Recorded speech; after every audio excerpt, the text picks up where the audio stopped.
Aujourd'hui, la loi Lagarde, demain, BAL 3, en passant par les IOB, on va en parler. Où va le crédit sur le lieu de vente? En quoi le métier de vendeur de financement est-il réellement impacté sur le terrain? Christophe Michaeli, on va d'abord aborder la loi Lagarde. Pas de bobo, tout va bien? Tout va bien. Madame Lagarde tient absolument à ce qu'on ne dise pas la loi Lagarde. Donc on parle de la réforme du crédit à la consommation. Il faut dire qu'elle risque de changer de fonction dans les prochains mois. Enfin, voilà, cela ne nous regarde pas. Parlons de la réforme du crédit à la consommation. Alors, les décrets d'application ne sont pas encore publiés. Pas tous. Voilà. Néanmoins, vous avez fait un fantastique boulot sur le terrain de formation des équipes. Merci. Voilà. Ça se dit dans la profession. Merci. Ça ne concerne pas que CTLM. Non plus. non, mais je suis d'accord. Qu'est-ce qui change concrètement? Alors, d'abord, le travail de formation, vous l'avez souligné, puisque désormais, un vendeur de financement a pour obligation d'être formé au financement. Il a un devoir de conseil vis-à-vis de son client. Et donc, il y a eu un gros boulot, parce que mettre à jour, évidemment, toutes les formations pour tous les vendeurs de tous les réseaux en France, ça représente une masse de travail considérable, quelques centaines de milliers d'heures, sans doute, de formations qui ont été dispensées par tous les établissements sur le marché. Alors, il y avait auparavant des possibilités, effectivement, de tourner autour du pot. Aujourd'hui, la feuille de route est très claire. Je ne sais pas s'il y avait... Ça, ce sont des vieux clichés qu'on garde d'années antérieures que plus personne autour de cette table n'a connu. Je pense que ça n'a plus lieu et ça n'avait plus cours depuis bien longtemps. En fait, depuis quelques années, il y a eu une moralisation de nos métiers. L'achat d'une voiture est un achat extrêmement impliquant, donc son financement également. Et donc, globalement, les vendeurs avaient des attitudes assez responsables sur le financement. Maintenant, les choses sont encadrées. Fini les figures libres. On passe maintenant, comme au patinage, aux figures imposées.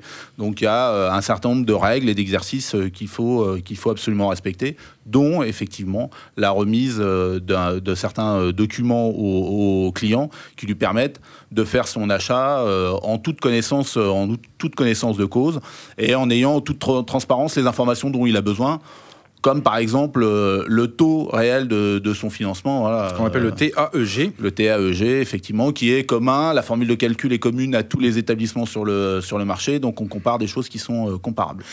Il y a des choses plus inquiétantes pour la profession, comme les fameux IOB. Expliquez-nous ce que c'est. Alors, les IOB, c'est les intermédiaires en opérations bancaires. C'est ça, donc c'est l'acronyme, effectivement, l'acronyme c'est intermédiaire en opérations bancaires. Donc il y a eu déjà une vague qui a été faite il y a quelques mois d'inscription à un registre IOB, avec, comme on l'avait fait pour l'ORIAS, le paiement de redevances pour les IOB. Donc en fait, toutes les personnes morales qui aujourd'hui commercialisent du financement sur le lieu de vente doivent être inscrites au registre des IOB. Donc les distributeurs, les marchands VO. Absolument, donc tout le monde doit être inscrit pour pouvoir effectivement exercer cette activité. Quelles en sont les conséquences? Alors aujourd'hui, les conséquences n'étaient pas autres que celles-ci. Oui, mais je crois qu'il y a des discussions. Et vous êtes très bien informé, dites-moi, Emmanuel. Effectivement, puisque ce qui se profile, c'est quelques évolutions réglementaires,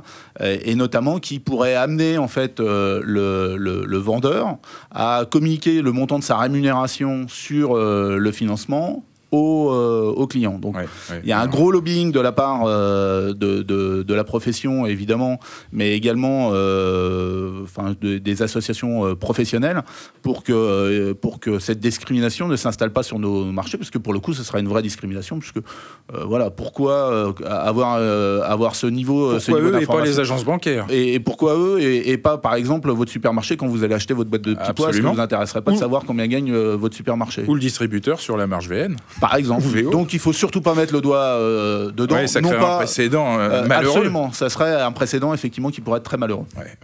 Alors autre problématique, plus à long terme, je dirais BAL 3. Alors BAL 3, on va résumer ce que c'est avec vous, Christophe. Mais je cite votre président Bruno Salmon qui s'est exprimé publiquement pour dénoncer les probables effets pervers de cette prochaine réglementation. Je cite: les ratios doivent absolument être revus et adaptés en fonction des activités spécifiques des sociétés spécialisées pour éviter une crise majeure de financement. Rien que cela. C'est effectivement une adaptation qui va être nécessaire de nos marchés et de nos entreprises à ce nouveau dispositif réglementaire. Je rappelle qu'il y a eu BAL 1, maintenant nous sommes sous le régime de BAL 2, oui. Et donc ce profil... donc on vient densifier la nécessité de capitaux propres pour sécuriser effectivement le profil. Voilà, et c'est censé être en réaction avec la crise financière que nous avons connue. Voilà, ça va sans doute changer un petit peu la donne sur un certain nombre de sujets, obliger à être plus vigilant sur là où les sociétés financières poussent finalement les volumes pour être sûr de la rentabilité des capitaux investis. Oui.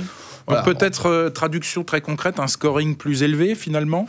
Non. Enfin, en fait, c'est pas un scoring plus élevé, c'est un coût du risque qui peut être effectivement différent, puisque une des règles, c'est qu'effectivement, on ait une relation très directe entre le coût et le risque. Bon, ce qui paraît quand même comme ça assez moral. En tout cas, pour ce qui nous concerne, c'est pas un point d'inquiétude majeur. Je pense que quand vous faites référence... C'est ce que j'allais vous demander. Est-ce que ça peut devenir un handicap pour le crédit sur le lieu de vente ? Pas tel qu'on l'imagine aujourd'hui, puisque on est encore une fois sur le marché français, sur un marché qui est quand même un marché assez mature. Néanmoins, ça peut rebrasser un peu quelques sujets. Tous les acteurs ont pas forcément les mêmes positions sur la ligne de départ. Pour ce qui nous concerne, en tout cas, on est plutôt assez confortable avec les nouvelles dispositions qui sont devant nous. On n'a pas d'inquiétude majeure, bien au contraire. Alors, dernière question sur ce sujet. Est-ce en prévision de BAL 3 que vous, car j'ai reçu un courrier dans ma boîte aux lettres récemment, en tant qu'utilisateur des produits CTLM, ou la DIAC, proposez des produits d'épargne aux ménages ?